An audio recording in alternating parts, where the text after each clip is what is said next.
Aye, assalamualaikum warahmatullahi wabarakatuh. Kabajamtoota fi jaalatamtoota obboloota koo bakka garaa garaa teessanii viidiyoo kana daawwachaa jirtan.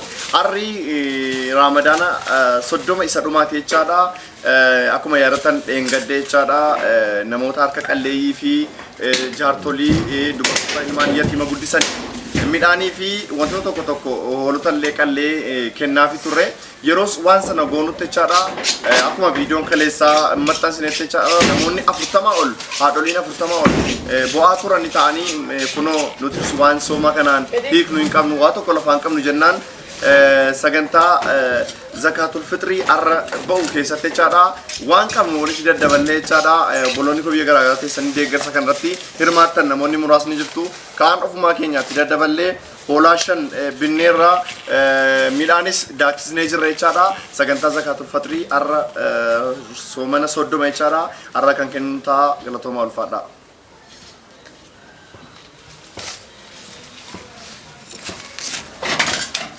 Assalamu alaikum warahmatullahi ta'ala wabarakatuh. Kabajamtoota fi jaalatamtoota hordoftoota keenya hundumti keessanii bakka jirtan maratti nageenyi keenya kabajaa fi jaalalaa isin haa qabu isiniin jecha guyyaa har'aa kana Ramadana soddoma keessa jirra jechaadha. Guyyaa har'aa jechaadha obboloonni koo biyya garaa garaa keessa jirtan na dubbisaa turtaniittu warreen deeggarsa kana irratti hirmaattan ulfaadhaa rabbi jazaa keessan jannataan isiniif haa deebisu isiniin jecha. Har'a dubartoota dhiironni illee keessatti argamu qaama miidhamtootaa fi kan ijoollee yatiima baatanii jiran as keessatti argamu baay'een isaanii namoota 40 ta'aniif tokkoon isaaniitiif daakuutaa fi kiiloo 10 hoolaa qallee namoota hunduma isaaniitiif qoonnee jirra. Zayitiin jira, shunkurtii kiiloo 3 barbaree fi soogidda of keessaa qaba. Wanni kuni amma humna keenya kana goonee ayyaana kanallee kanaan dabarsanidhaa fi baay'ee namatti tola. Obboloonni koo deeggarsa kana irratti hirmaattan hundumti keessan jazaa keessan rabbi jannataan isiniif haa deebisu.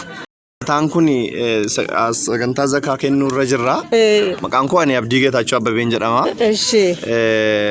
Maaltu isinitti dhaga'ame deeggarsi kun isinii godhamu? Deeggarsi kun gabadaa nu gammachiisee jennaan nuyyuu kunoo qaamni keenya kunoo laafaadha. Waa tokko kan qabnu waa of harkaa hin qabnu waa tokko kunoo harka qalleeyyiidha kunoo rakkina irra kan jirru kunoo nuyyuu daggafte rabbiin si haa daggafu.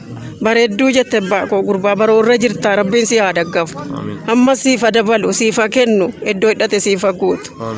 Fayyaa wajjin nagaa wajjin hidii kana immoo ilaa nagaan of ooli waan asabde waan ati niyyate immoo rabbii itti guutee niyyaa kee haguutu. Nu maal beeknaa miti rabbi niyyaa kee haguutu. Fayyaa wajjin nagaa wajjin waan ati qabduu wajjin gobbuu kee rabbiin diigee. Inni si haa kabaju ilaamee mucaanaan rabbiin si haa guddisu kabajaati nu kabajee amma kunoo rakkina kana irratti kanatti nu gammachiifte gammachuu kanaan erga ganamaa qabdee amma galgalaatti. Inni si haa daggafu yaa rabbi naa dhaga'i yaa rabbi ati mootti naa dabal yaa rabbi yaa Allah yaa rabbi yaa Allah ani beeku ati itti naa guuti kan hidii kaatti nu gammachiiftu erga ganamaa qabee amma ganamaa qabee amma galgalaatti gammachuun galgala ga'i.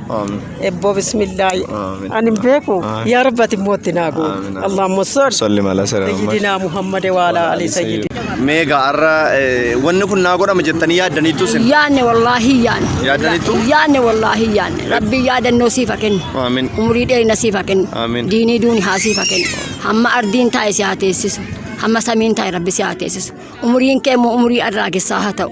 Hadha nu gammachiifte gammachuudhaan galaa gammachuu biyya lamaanii rabbi si haa gammachiisu. Galgala keessa rakkate rabbi si rakkisi. Biyya harii gammachiifnaan biyya hundi gammadee dhiiraa dubartee gammadee gala gammachuu biyya lamaa rabbi siifa kennu. Nyaachuu, dhuguu, bashannanuu, hajja'uu rabbi siifa kennu. Bismillah rahmaan barakaa rasuula rabbiitiin maaluu rabbi sin dhabsiisin. Diinii duuni haa umurii dheerin rabbi siifa kennu. Bismillah rahmaan rahiim umuriin immoo si haa dheeratu. Umurii dheerinaa umtariin duuniyaa irratti umurii siifa kennu barakaa nabiyyi rabbiitiin. Allahumma salli ala sayyidina. Mee obboloota koo biyya garaa garaa keessa ta'anii deeggarsa kan nutti erganii hiriyoota koo immoo nafaan aduu kana keessa walii gadi fiignee qodaa kana waliin binne Abdusalaam, Kiyyaa, Abdii, Maammee danuudha nuti nama 5 taanee waan kana goone kan birrii nutti ergaruu ijoollee biyya biraa jiran baay'eetu jiru.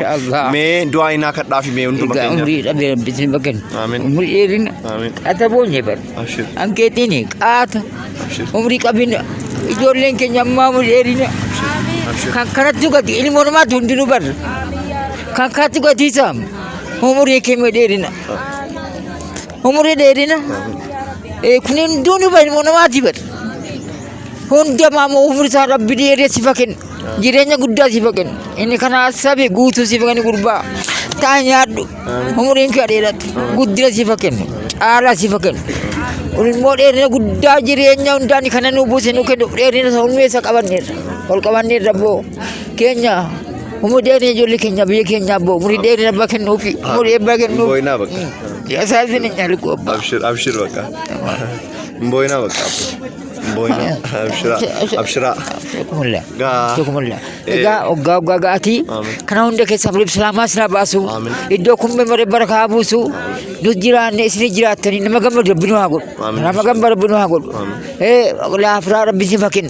Galgalan badnaa ijoollee galgala teessa kan nyaata inni birii nu buusu inni kan nyaachise. Umurii abbaa kennuuf si wajjinii. Kan teessatti nyaat kan teet bishanattu. Rabbi si fakkin. Rabbi si fakkin. Kan hundaa wajjiniin. Kan nama sabde inni si faasab. Inni si faguutu. Galgala taa nyaat.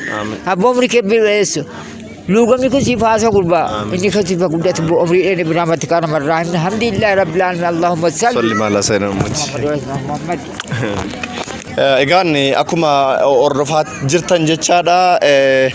Baay'ee namatti tola jechaadha. Sagantaan zakaatul fitrii har'a baasaa jirru.